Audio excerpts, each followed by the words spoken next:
Bom dia a todos. É um prazer estar aqui nesse congresso onde eu mais aprendo do que apresento alguma coisa.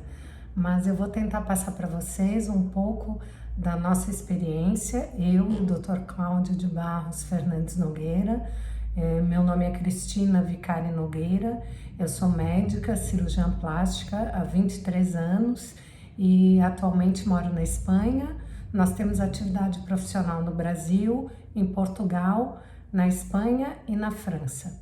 E o que eu vou trazer aqui hoje para vocês é o trabalho que nós desenvolvemos desde 2017 no Hospital Lusíadas de Lisboa, no Centro de Tratamento de Dor. Então, vou mostrar um pouquinho como surgiu para uma cirurgiã plástica o diagnóstico de dor em termografia. Foi com a minha tese de doutorado que eu, através do Dr. Marcos Brioski, tive acesso à termografia, o que eu venho chamar do GPS da cirurgia plástica. E depois, entusiasmada com o método e incentivada pelo Dr. Marcos, fiz a pós-graduação na USP, junto com o Dr. Cláudio. Logo depois me mudei para Portugal e resolvemos então investir no diagnóstico, sobretudo de dor. Foram muitos anos até que o método fosse aceito. O Hospital Lusíadas de Lisboa é um grande hospital terciário, privado e da saúde suplementar em Portugal. E desde então temos desenvolvido o nosso trabalho. Eu vou mostrar um pouquinho como isso funciona na prática. Então aqui nós criamos um código para ser disponibilizado no hospital e o paciente recebe do lado esquerdo, vocês estão vendo, uma ficha onde ele tem as orientações principais sobre o exame. No dia do exame é essa ficha do meio, onde o paciente preenche junto conosco numa anamnese dirigida, para que nós possamos então colher a sua história clínica, que é importantíssima. A termografia nunca pode ser dissociada da história clínica do doente. E do lado direito, finalmente, como ele recebe o que nós chamamos em Portugal o relatório, o laudo médico, que vai tanto para o paciente quanto para o seu médico assistente.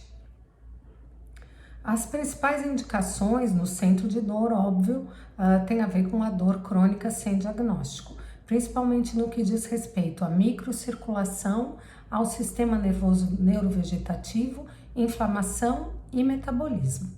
Então, o hospital, como eu disse, é um grande hospital terciário e os nossos pacientes são principalmente aqueles que vêm já com todos os exames feitos, possíveis e imagináveis, mas sem diagnóstico.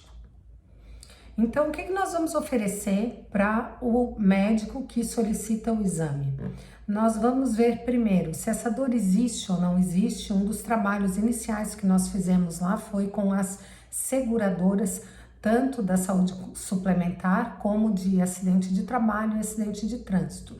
Então, muitos pacientes já estavam em tribunal, eles simulavam os casos, era como uma pegadinha. Nós fizemos uma série de casos, depois publicamos isso, em que nós tínhamos que basicamente adivinhar o que o paciente apresentava. Bom, se o paciente tem dor, se ela existe ou se ela não existe, se ela é neuropática ou nociceptiva e se ela é de origem central ou de origem periférica. Só com esses dados nós já conseguimos guiar para o médico assistente o tratamento do doente. Pelo menos dizer, é por esse caminho, é por esse caminho. Então, indicar ou não a origem da dor, indicar ou seguir procedimentos minimamente invasivos e também seguir o tratamento para ver se esse paciente está melhorando ou não.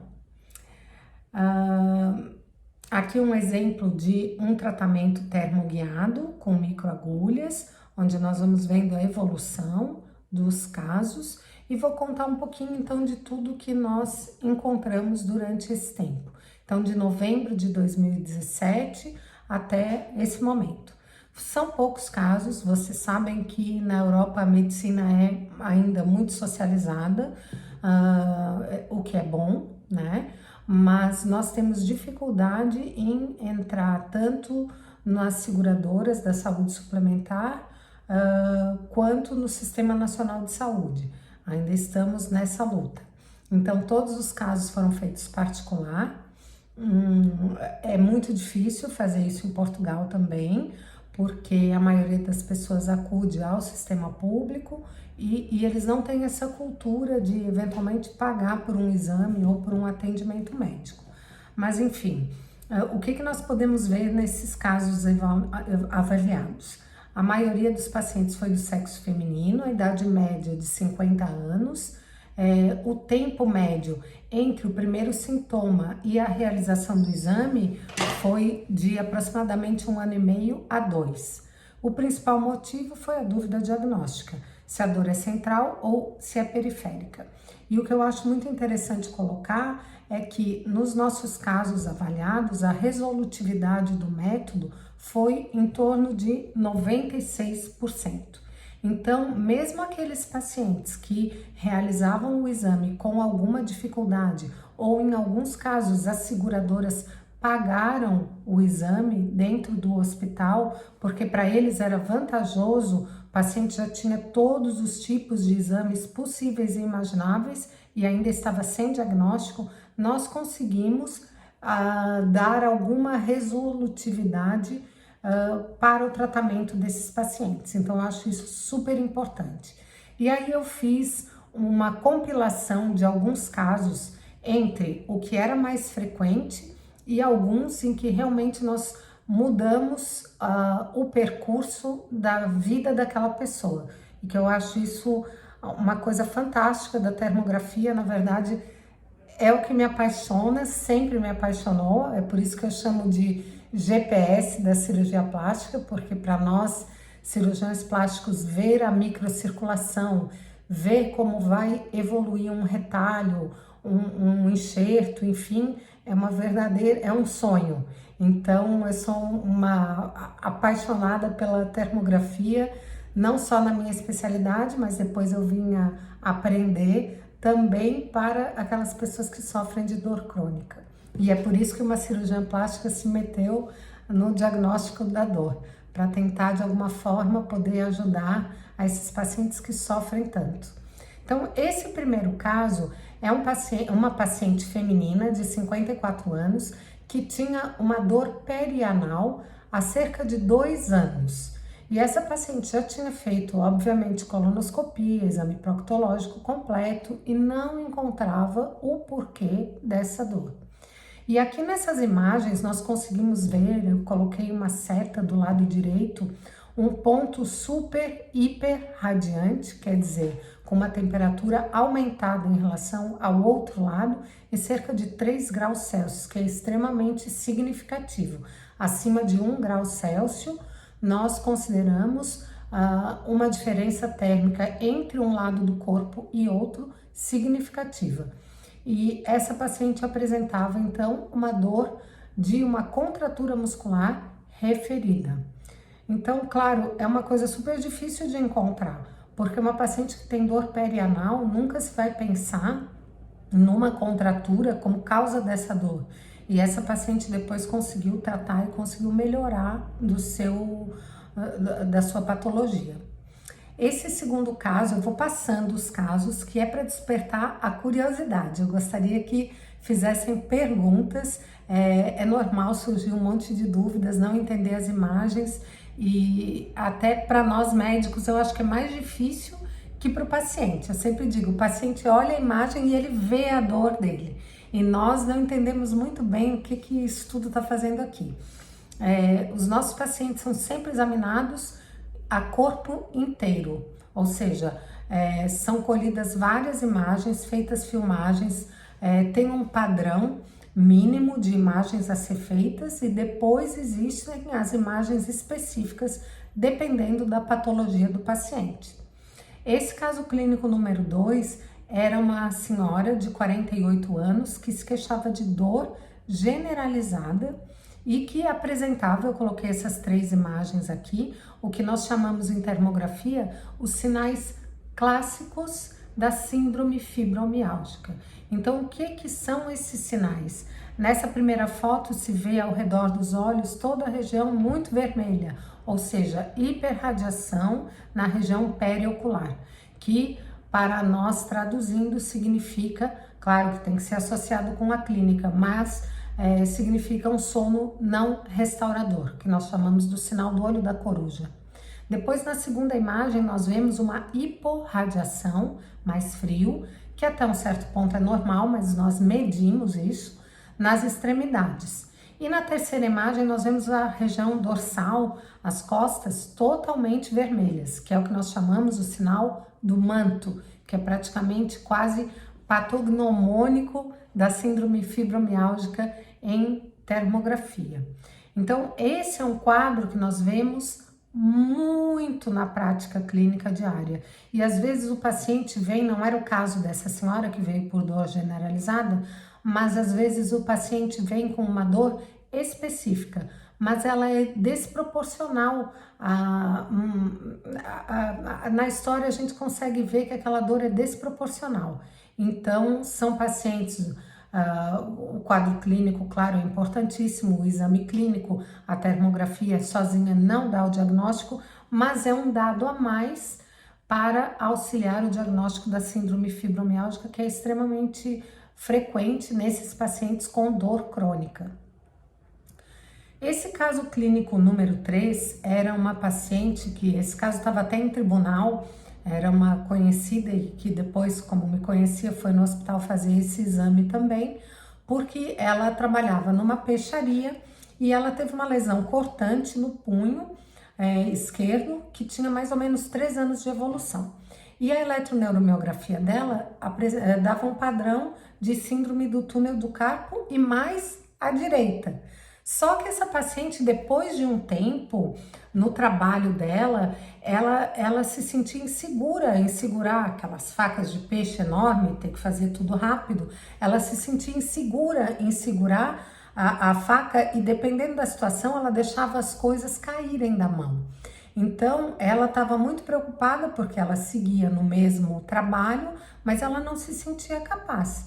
E essa foi uma das que foi enviada pelo seguro, porque lá em Portugal existe uma coisa assim, o seguro dá alta para o paciente e é quase como que mais ninguém se responsabiliza por esse paciente. Então, ela veio a pedido do seguro, realizou o exame, nós fizemos o teste de estresse ao frio, que é o paciente, depois de estabilizado na sala termicamente durante 10 a 15 minutos, é exposto ao frio, seja na sala, seja no membro contralateral, no caso, se o problema é na mão, nós fazemos no pé, resfriamos a área para ver a resposta no membro afetado. E o exame dela nos mostrou a ralentização, ou seja, a temperatura retornava muito mais devagar no lado esquerdo e não no lado direito, como falava na eletroneuromiografia, que no lado esquerdo, que era o lado afetado dela, que no lado direito. Então, nós diagnosticamos uma neurite do nervo mediano com diminuição da condução nas fibras finas desse mesmo lado, e não à direita. E claro, isso muda a evolução da pessoa, o tratamento, enfim, muda a vida dela. Eu acho assim uma coisa surpreendente. Esse caso número 4 também é muito frequente, a gente vê bastante. No caso dela, uma senhora de 30 anos, o início foi súbito, há cerca de 8 meses, mas existem várias histórias diferentes. Ela tinha uma cefaleia súbita há cerca de 8 meses. Ela já tinha feito também todos os exames possíveis e imagináveis, tinha uma ressonância que só mostrava uma alteração do sinal mediana frontal interna do lado esquerdo. Só que na termografia nós víamos do lado direito uma desproporção sagital com uma hiperradiação ali na região frontal, muito típica das alterações vasomotoras nessa região. Então, para nós, a tradução termográfica é um quadro clínico clássico de enxaqueca. Esse outro caso clínico aqui também é muito interessante, uma paciente com uma amputação parcial do pé direito, veio com dor no coto de amputação. Aparentemente, no exame clínico, estava tudo normal. E a angiografia dela também não mostrava alterações importantes, porque aí é que está, a angiografia vai ver, claro, a circulação, vamos dizer assim, de maior calibre. A termografia, ao contrário, não vê os vasos assim tão individualmente, mas vê o resultado disso, ou seja, se aquilo está funcionando ou não está funcionando. E nós vemos ali naquele círculo acima, do lado esquerdo, que existe uma área que nós chamamos de área crítica, ou seja, essa é uma área que existe grande chance de abrir uma ulceração por dificuldade da circulação, da microcirculação nessa zona. Então, também mais um diagnóstico que foi fechado pela termografia. O paciente tinha dor, mas ninguém sabia por que ela tinha dor e aonde era a dor dela. Um outro caso aqui, essa foi de uma paciente nossa, operada com um aumento de mama em 2018, e depois ela teve um terceiro filho e teve o diagnóstico de uma mastite puerperal com 1 ano e meio mais ou menos depois de colocada a prótese. Então nós fizemos a termografia, que foi decisiva para nos auxiliar no diagnóstico de retirar ou não retirar essa prótese. E existem alguns critérios que nós utilizamos, temperatura diferente maior do que 1,2 graus Celsius, existem trabalhos que mostram isso, da associação com infecção local.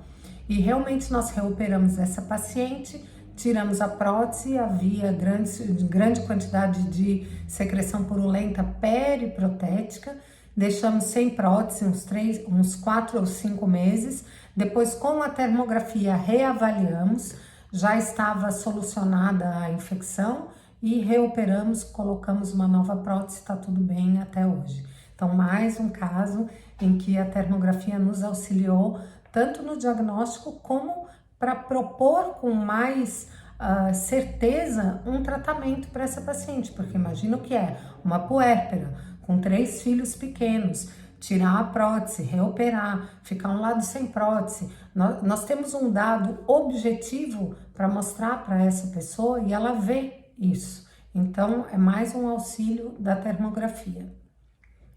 Esse outro caso é um paciente masculino, o primeiro masculino, todos até agora femininos, que convém com a nossa estatística da maioria mulheres. Com dor na região da perna e no pé direito, incapacitante, ele não conseguia ficar em pé para trabalhar, depois de 2 anos de queda de moto. Fizemos o Cold Stress Test também nesse paciente, que foi positivo, ou seja, inverteu o padrão térmico normal e aumentou em 2,6 graus Celsius a temperatura no membro afetado. A termografia, nesse caso, serviu para comprovar a síndrome de dor regional complexa nesse paciente. E o que nós avaliamos foi a hiperradiação no nervo fibular superficial, sural e fibular profundo, que praticamente é desenhado com a termografia. O caso clínico número 8, também um paciente masculino, de 64 anos, que já sabidamente tinha uma lesão do plexo braquial. Eu trouxe esse caso porque, embora a termografia aqui tivesse excluído a síndrome de dor regional complexa, que era a dúvida diagnóstica dele, ou seja, serviu para isso a termografia, mas foi um caso interessante porque era um paciente que fazia meditação e era calvo. Então nós vemos aqui do lado esquerdo uma área menor, vermelha, hiperradiante, e depois de 15 minutos de meditação essa área aumenta muito e aumenta a condução nervosa. Claro que nós não vemos isso diretamente, mas nós vemos a hiperradiação no membro afetado depois de fazer a meditação. Então eu achei interessante e resolvi trazer esse caso para mostrar. Esse outro caso era uma paciente que estava com cirurgia marcada de síndrome do túnel do carpo, mas no exame termográfico a obstrução não era típica na região do nervo mediano, e sim na região cervical, na região dorsal. E aqui se pode ver também um exame sempre de corpo total e na região escapular.